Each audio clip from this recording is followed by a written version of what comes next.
ao primeiro episódio do Gente que Pode, o podcast que quer dar voz à diversidade.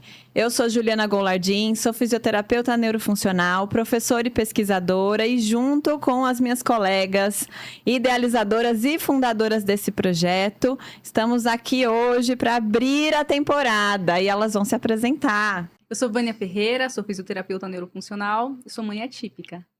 Meu nome é Heloíse Guion Pires, eu sou estudante do último ano de fisioterapia e eu também sou mãe atípica. Bom, a gente precisa contar para o público um pouquinho o que é esse projeto e como que ele nasceu. Então, Vânia, conta um pouquinho para a gente dessa história, de como foi essa sementinha.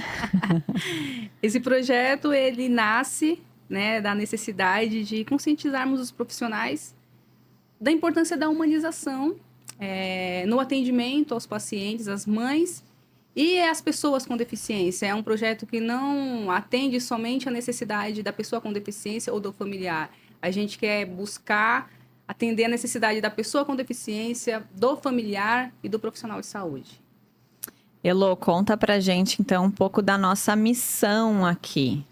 Então, nós queremos realmente dar voz a essa diversidade. Nós queremos mostrar para todos, e principalmente para os profissionais de saúde, uma maneira mais empática, uma maneira mais humanizada no cuidado mesmo. Trazer um cuidado onde a pessoa seja o centro e não o seu diagnóstico.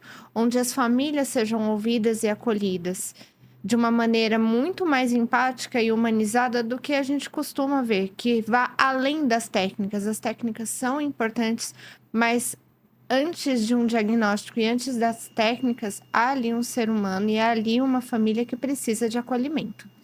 Muito do que motivou o nosso projeto foram as experiências pessoais de vocês, como mães de crianças com condições neurodiversas, mas também o nosso convívio com essas famílias, E essa necessidade de ouvi-las, mas muito mais para entender o que elas vivenciam. Porque por mais que a gente se sempre sensibilize, a gente não consegue sentir exatamente a dor do outro. E a gente fala muito de que é preciso incluir, que é preciso ouvir, mas a gente sabe pouco sobre o que fazer e como fazer. Então, eu acho que a gente precisa conhecer essas dores reais, como elas são sentidas, como elas são vivenciadas. E para que isso nos dê ferramentas de como melhorar a assistência, Então, o nosso objetivo aqui é expandir, atingir famílias atípicas, pessoas com deficiência, profissionais da saúde em geral e a população como um todo que quiser abrir o coração para ouvir essas histórias e aprender, que a gente acaba se inspirando um pouco mais, Às vezes, como profissional da saúde, o que mais a gente faz é pegar a nossa dor, enfiar no bolso e seguir, A gente nem se cuida tanto, A gente fica nessa posição do cuidado, mas o quanto isso também nos torna pessoas melhores. Então, para que a gente possa expandir, essa audiência, para que não só a gente ouça essas histórias em paredes de um consultório, mas que a gente possa levar essas histórias para outras pessoas e transformar um pouquinho a sociedade ao nosso redor. E desmistificar um pouco, porque acho que o nosso nome traz muito disso, mostrar que todo mundo pode, nós podemos e essas famílias podem também, e essas pessoas podem também. Então, dar voz para quem tem lugar de fala, que são essas pessoas que de fato podem. E é interessante a gente trazer esse conteúdo, porque a nossa meta aqui é, de fato, conscientizar no geral. A gente abordando essa temática, eu me lembro de um episódio no estágio de neurofuncional adulto. Eu sou mãe, de um garoto com paralisia cerebral, e eu vivi a minha experiência, eu vivi a minha realidade. E eu lembro que o meu primeiro paciente, dado por mim pela professora Juliana Goulardin... De propósito, eu vou confessar. Foi um paciente de paralisia cerebral. E eu falei, vai ser fácil. Eu vou só fazer um adendo. Normalmente, eu não conhecia os alunos e as histórias dos alunos, eu já os conheci direto no estágio. Mas não sei, porque eu sabia um pouco da história da Vânia. E por não conhecer os alunos, eu sempre fazia uma distribuição completamente aleatória dos pacientes. Quem vai cair com quem.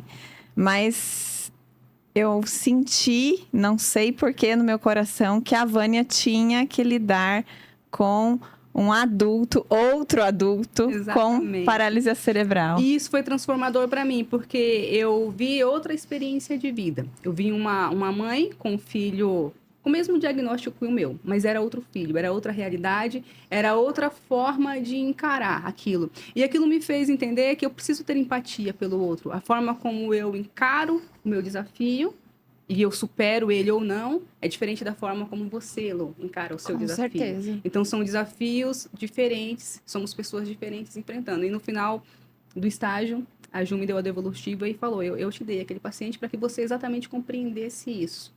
Para que você visse uma outra mãe, para que você visse um outro Igor, um outro paciente. E não existe só paralisia, porque eu fui realmente para fisioterapia achando que eu vou me formar para paralisia cerebral. Vânia, não existe só paralisia cerebral. Tem um mundo aí de diagnósticos que precisam de você.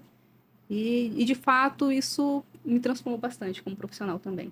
E nós sabemos como os profissionais, eles passam a integrar praticamente a nossa família, né? Eles viram uma extensão, né, da nossa família, porque muitas vezes a gente passa mais tempo com os terapeutas do que com o resto da nossa família. Então, a importância de um bom relacionamento com esses profissionais e que eles nos enxerguem para além do diagnóstico dos nossos filhos, o quanto isso é importante. Muitas vezes, você só tem aquele profissional com quem conversar, você não tem, você tá ali presa dentro de casa, dentro do cuidado, e aquele profissional vai ser a única conversa com que você vai ter do dia. Vezes, né? Então, a importância de ser acolhida durante essa conversa, de ser recebida e que o profissional possa acolher aquilo que aquela família está falando, despido de preconceitos mesmo.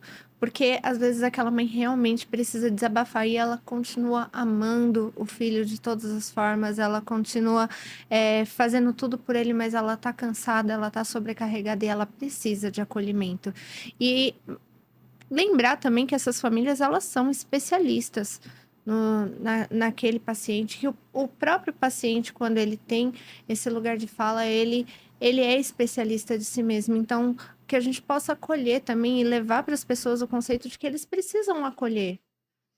Eu acho que essa necessidade também da gente criar uma cultura de autoconhecimento, porque a gente, na neurofuncional em geral, né, a gente está falando de situações complexas e crônicas de saúde. Então, você não vai ter uma reversão daquele diagnóstico.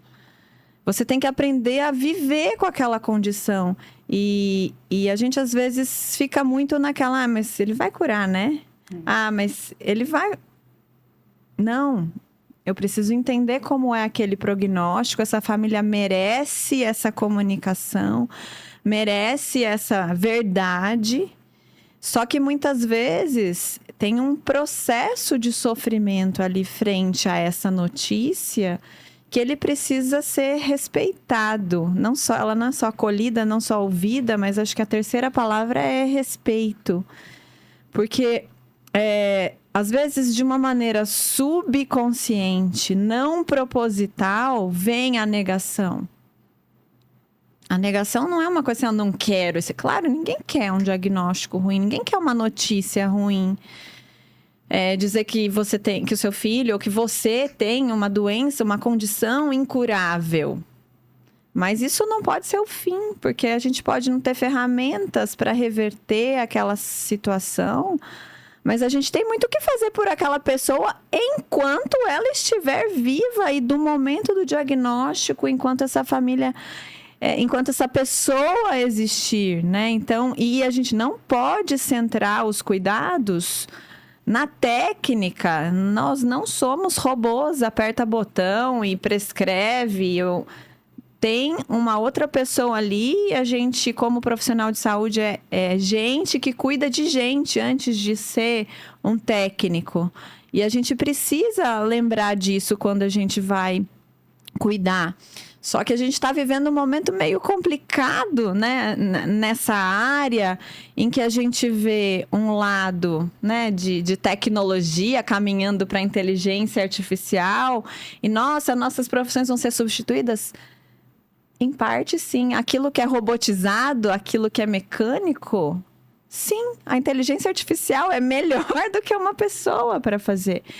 Mas a nossa profissão é essencialmente humana. A gente não precisaria ter aula de humanização se a gente entendesse que a principal, o que nos torna humanos é a diferença. A gente fica com essa busca irreal de padrão de beleza, de padrão de igualdade, né? E identificação com algo que, na verdade, a única coisa que nos une é essa humanidade, é a necessidade do cuidado, seja com deficiência ou sem deficiência, todo mundo vai precisar ser cuidado. O bebê precisa de cuidados, um idoso precisa de cuidados, a deficiência vai participar da condição humana de todas as famílias em algum momento. Com certeza. E a gente precisa entender isso como sociedade, mas a gente não entende, a gente só quer o perfeito, o que faz tudo, o super funcional. E a gente precisa formar profissionais assim, que não vão lá e tratam só mecanicamente as pessoas, mas a gente precisa resgatar a nossa humanidade de alguma forma. E se a gente respeitasse essas diferenças, a gente não teria tantas minorias, a gente não teria tantas pessoas invisibilizadas. Então, a gente quer usar isso aqui, né? Expandir o nosso símbolo lá, né? Dar essa voz para que a gente possa sensibilizar, tocar o que tem de humano ainda nas pessoas, para que a gente melhore esse cuidado. E todo esse projeto, ele só é possível porque tem pessoas acreditando nele junto com a gente. Então, nós queremos agradecer aqui os nossos patrocinadores. O patrocinador oficial, que é a agência de marketing Trevi. A Casa Day Personalizado, que é responsável pelas canecas e pelas lembranças dos nossos convidados.